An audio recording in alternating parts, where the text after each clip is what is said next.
저는 매일 진료실에서 다양한 연령대의 환자들을 만납니다. 젊은 환자들도 많지만 나이가 들수록 두드러지는 한 가지 걱정이 있습니다.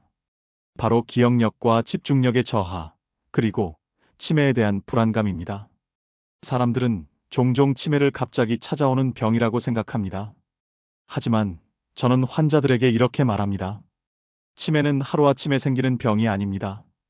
아주 오랜 시간 동안 조용히 뇌가 지치는 과정이 쌓여서 나타나는 겁니다. 그런데 뇌가 지치는 이유는 다양합니다. 나이가 들면서 자연스러운 노화가 진행되기도 하고 고혈압이나 당뇨, 고지혈증 같은 만성질환이 뇌혈관 건강을 해치기도 합니다. 하지만 의외로 많은 경우 뇌 건강을 해치는 건 잠과 관련이 있습니다. 단순히 수면 시간이 짧거나 길어서가 아닙니다. 잠들기 전의 뇌 상태, 그리고 그 시간을 어떻게 보내느냐가 뇌의 노화를 늦출 수도 앞당길 수도 있습니다. 저는 환자들에게 늘 잠들기 전 10분을 강조합니다. 이 10분 동안 무엇을 하느냐가 뇌 건강의 흐름을 바꿀 수 있기 때문입니다. 뇌는 하루 종일 쌓인 정보를 정리하고 필요 없는 독성 단백질을 청소하는 일을 잠자는 동안 합니다.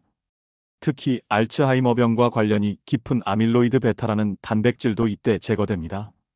그런데 잠들기 직전까지 스마트폰을 보거나 TV 속 자극적인 장면을 보고 있으면 뇌는 각성 상태를 유지한 채로 청소를 시작합니다. 마치 불이 켜진 방에서 청소기를 돌리는 것처럼 효율이 떨어집니다. 그래서 저는 환자들에게 아주 간단한 습관을 권합니다. 잠들기 전 10분 동안 조명을 최대한 낮추고 심호흡을 하면서 조용히 누워 있는 겁니다. 심호흡은 단순히 들이쉬고 내쉬는 것이 아니라 배가 부풀어 오르는 복식 호흡입니다. 코로 천천히 숨을 들이마시고 4초 동안 유지한 뒤 입으로 68초 동안 길게 내쉽니다. 이때 호흡에만 집중하다 보면 뇌파가 점점 안정되고 알파파가 증가하면서 긴장이 풀립니다. 이런 상태에서 잠에 들면 깊은 수면에 도달하기 쉬워집니다. 실제로 수면 연구에서 잠들기 전 호흡 명상을 2주간 실천한 그룹은 그렇지 않은 그룹에 비해 수면 중 뇌의 글림프 시스템 활동이 활발해졌다는 결과가 있습니다. 글림프 시스템은 뇌의 배수관 역할을 하는데 이때 노폐물과 독성 단백질이 씻겨나갑니다. 쉽게 말해 호흡 명상은 뇌의 청소 시간을 방해하는 각성 상태를 낮추고 청소 효율을 높이는 겁니다. 물론 어떤 분들은 그 10분이 무슨 큰 차이를 만들겠어요? 라고 묻습니다.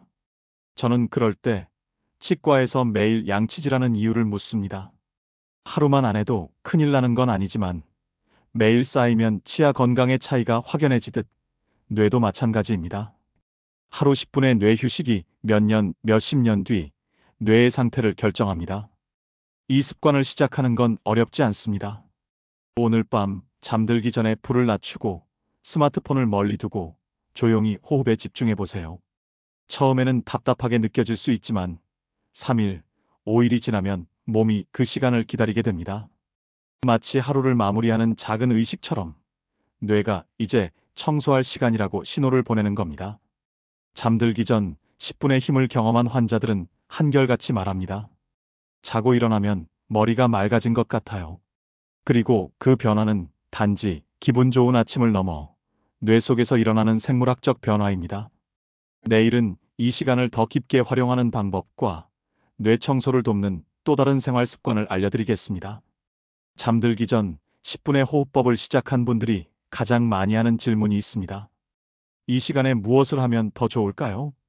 호흡만으로도 충분하지만 저는 여기에 몇 가지 요소를 덧붙이면 효과가 배가 된다고 말합니다. 첫 번째는 조명입니다. 조명을 최대한 낮추되 가능하면 간접 조명을 사용하는 것이 좋습니다. 은은한 전구 불빛이나 촛불 같은 빛은 뇌에 이제 휴식할 시간이라는 신호를 보냅니다. 반대로 LED 조명이나 스마트폰 화면처럼 푸른 빛이 강한 빛은 멜라토닌 분비를 억제합니다. 멜라토닌은 수면을 유도하고 뇌의 회복 과정을 촉진하는 호르몬입니다. 두 번째는 온도입니다.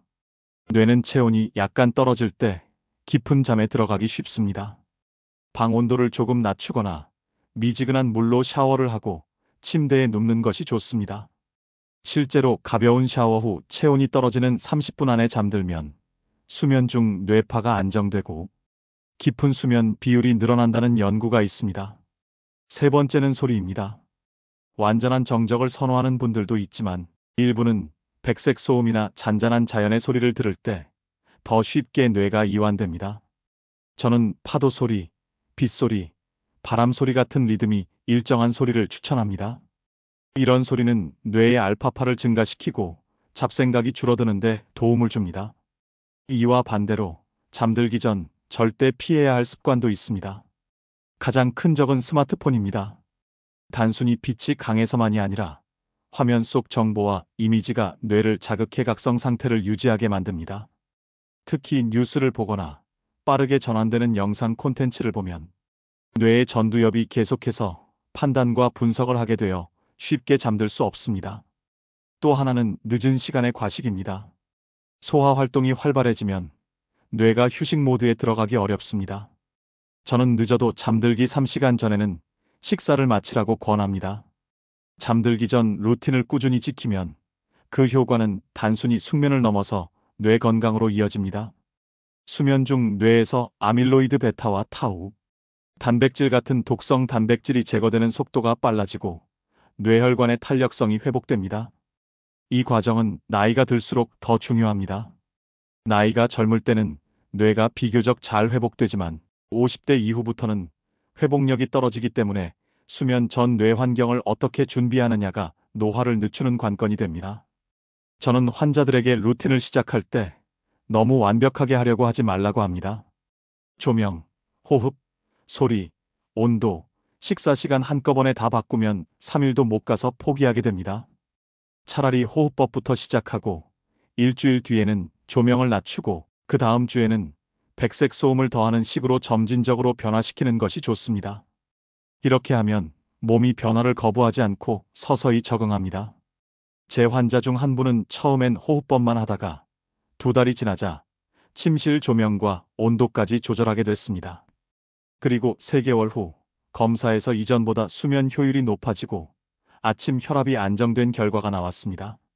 그분은 이제 잠자리에 들면 몸이 자동으로 쉬는 모드로 바뀌는 것 같아요 라고 말했습니다.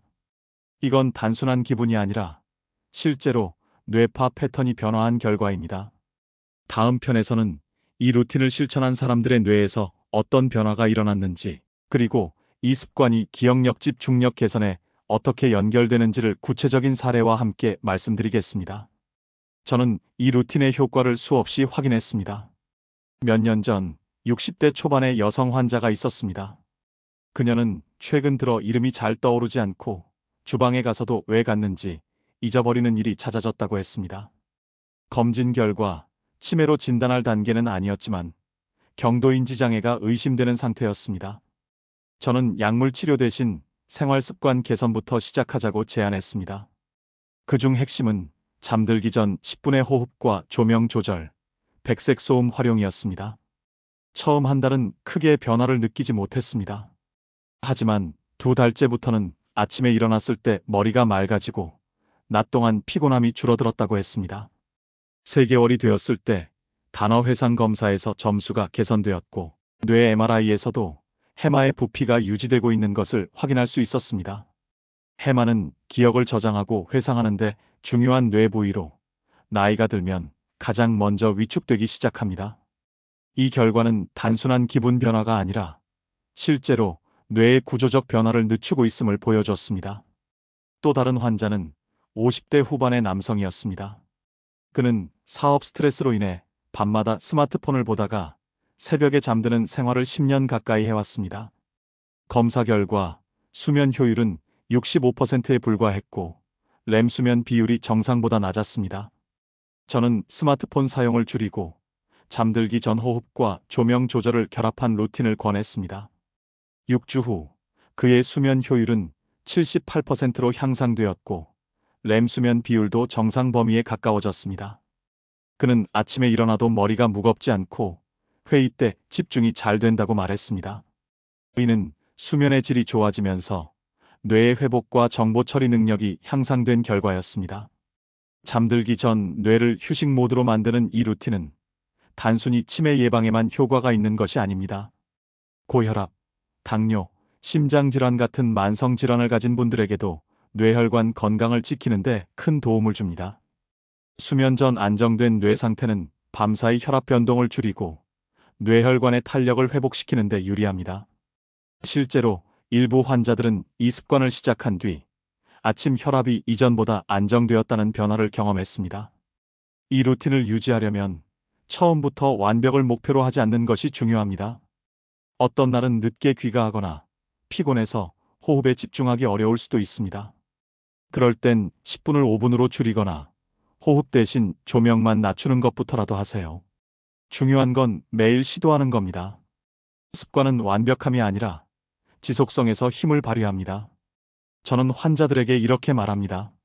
뇌는 매일 청소를 기다립니다. 그 청소를 조금 더 편하게 해줄 수 있느냐가 몇 년 뒤 당신의 기억력과 생각의 속도를 결정합니다. 그리고 그 시작은 단 10분, 침대에 눕기 전에 짧은 시간입니다. 저 역시 매일 이 시간을 갖습니다. 병원 진료를 마치고 집에 돌아와 조명을 낮추고 조용히 숨을 고르며 하루를 마무리합니다. 그렇게 잠든 다음 날 아침, 뇌가 가벼워진 느낌을 받을 때마다 환자들에게 권한 이 습관이 얼마나 가치 있는지 다시 확인하게 됩니다. 뇌의 나이는 단순히 나이와 함께 흘러가는 것이 아니라 우리가 어떻게 쓰고 쉬게 하느냐에 따라 달라집니다. 그리고 그 차이는 생각보다 훨씬 빨리 그리고 분명하게 나타납니다. 오늘 영상이 당신의 하루의 작은 쉼표가 되었다면 그걸로 저는 충분히 만족합니다. 다음 영상에서도 더 건강하고 더 따뜻한 이야기를 들고 찾아뵙겠습니다. 영상이 마음에 드셨다면 좋아요와 구독, 알림 설정까지 잊지 마시고요. 다음 영상에서 더 자세한 건강 이야기를 들려드립니다. 지금 바로 영상 위 좌우를 클릭해서 시청해보세요.